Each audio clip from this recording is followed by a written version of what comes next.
पेश है Shriram automobiles Maruti Suzuki authorised service, जो एक ही छत के नीचे देता है आपको मारुति सुजुकी की हर सुविधा, जैसे नई गाड़ियों की free service, accidental repairs, cashless, non cashless. इतना ही नहीं, हमारे पास पिछले 1 साल से मारुति सुजुकी ने वारंटी की सुविधा भी कस्टमर के लिए प्रोवाइड की है, जिससे किसी भी कस्टमर को असुविधा ना हो। कोई भी नई गाड़ी में वारंटी से रिलेटेड कोई भी काम होता है तो वो भी हम विकास नगर में ही कर देते हैं। बता दें कि Maruti Suzuki authorised service Shriram automobiles जो देता है उसमें हम क्वालिटी से कोई भी समझौता नहीं करते, इसीलिए कस्टमर भी हम पर भरोसा करता है। कस्टमर का भरोसा ही Maruti Suzuki authorised service Shriram automobiles की पहचान है। हमारे यहाँ एलो व्हील्स की सुविधा भी उपलब्ध है और इसके बेहद फ़ायदे हैं। इसके अलावा insurance renewal, accidental repairs, first free service, second free service, third free service, periodic maintenance service, warranty repairs, 24 hours Maruti mobile support, tyres, 3D wheel alignment, FASTag, Maruti genius accessories, 3D balancing, nitrogen air की भी सुविधा उपलब्ध है। पता याद रखें, Shriram automobiles, निकट lemon फूल, विकास नगर। Mobile number 9105955111, 9639005361, 9639000640। नमस्कार दोस्तों, खबरों की दुनिया में आपका स्वागत है। मैं ज्ञान सिंह। प्रधानपति के बयान से उठी चिंगारी थमने का नाम नहीं ले रही है।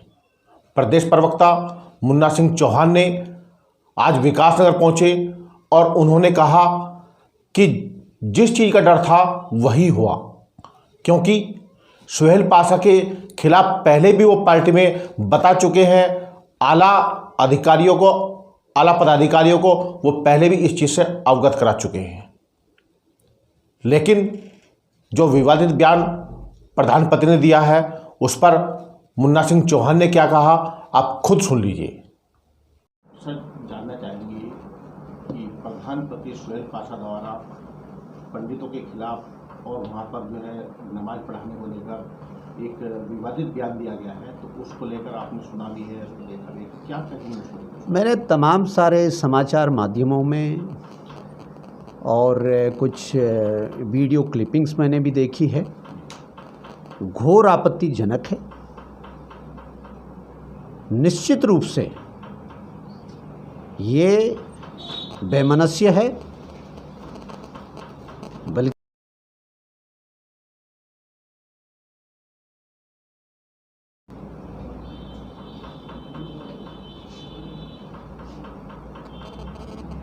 मैंने पहले भी बाकायदा होली के पर्व के दौरान होली मिलन के कार्यक्रम में भी जिस जगह पर होता है वहाँ पर भी इस व्यक्ति ने एक आपत्तिजनक हरकत करने की कोशिश की थी, लेकिन मेरे हस्तक्षेप की वजह से ये कर नहीं पाया। लेकिन इसने वहाँ पर भी जाकर के बहुत गैर जिम्मेदाराना बयानबाजी वगैरह करने की बयानबाजी की, और यहाँ तक कि प्रधान की हैसियत से, जबकि प्रधान नहीं है, प्रधान तो पत्नी है उसकी, प्रधान की हैसियत से उसने लोगों को धमकाने की भी कोशिश की, जिसका कि उस कार्यक्रम का जो आयोजक था रविंद्र धीमान, उसने बाकायदा शिकायत भी दर्ज की। और इस व्यक्ति की ये आपत्तिजनक हरकतों के बारे में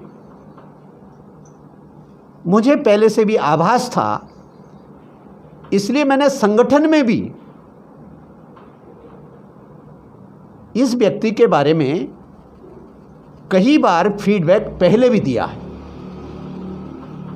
और अब तो पानी सिर से ऊपर निकल गया।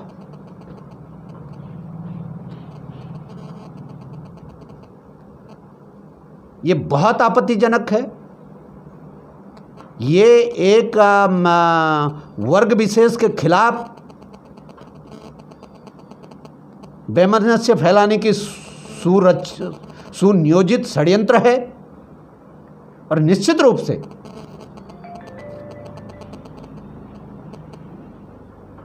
शासन प्रशासन से भी इसमें विधि सम्मत कार्रवाई के लिए मैंने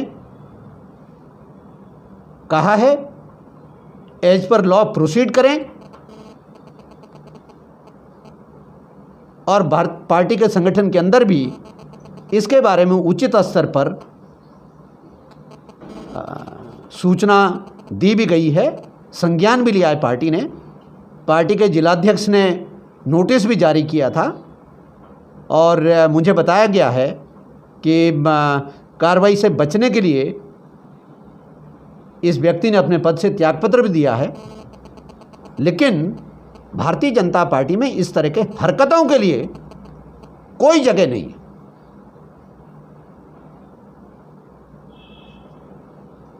अभी भी कानूनी कार्रवाई का विकल्प खुला है।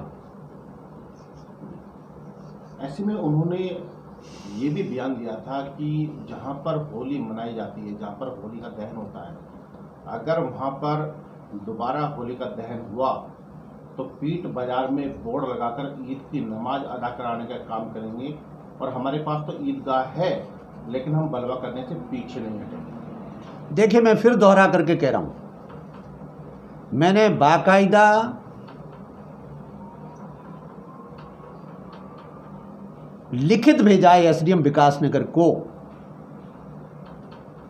स्थानीय लोगों के प्रतिवेदन पर, किस जगह पर परंपरागत रूप से हमेशा होली का दहन और होली मिलन के कार्यक्रम वर्षों दर वर्षों होते आए हैं। इसलिए मैंने एसडीएम को लिखित में भेजा किस जगह को, और वही कारण था कि उस जगह पर और तो क्या कोई सरकारी बिल्डिंग भी कभी नहीं बनने दी गई, किसी को कोई पट्टा वहां का आवंटित नहीं किया गया, क्योंकि सामाजिक रूप से परंपरागत रूप से वहां पे होली का दहन और होली मिलन का कार्यक्रम होता था। अब जहां पे होली मिलन का कार्यक्रम होता हो उसके बारे में इस तरीके से तमाम सारे होली के त्यौहार को मनाने वाले लोगों की भावनाओं को ठेस पहुंचा करके इस तरह का बयानबाजी ये व्यक्ति कर रहा है, तो इसके खिलाफ निश्चित रूप से कानून के तहत कार्रवाई की जाएगी। नहीं, मैं ये भी कह रहा था कि ये पासा जी की जो पहले की भी हरकतें और जिस प्रकार की आचरण करते रहते थे, उस वजह से मैंने संगठन में इस बात के लिए भी गंभीर आपत्ति दर्ज की थी कि ऐसे व्यक्ति को कदाचित भारतीय जनता पार्टी के अल्पसंख्यक मोर्चे का जिलाध्यक्ष नहीं बनाया जाना चाहिए। मैंने संगठन के अंदर उचित स्तर पर उस समय भी इस बात के बारे में अपनी आपत्ति दर्ज कराई थी, और जिस बात का मुझे डर था,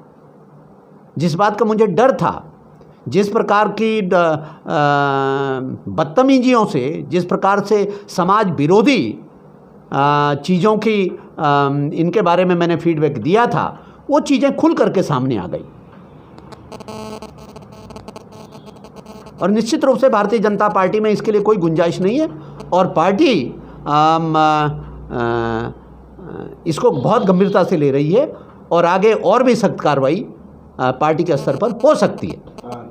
क्या सर ये मान लिया जाए कि पार्टी इसको बाहर का रास्ता दिखाएगी? मैंने बताया, भारतीय जनता पार्टी में इस तरीके के हरकतों के लिए सुई के नोक के बराबर भी कोई गुंजाइश नहीं है, और पार्टी सभी विकल्पों को बहुत गंभीरता से ले रही है और भी कठोर कार्रवाई इनके विरुद्ध हो सकती है।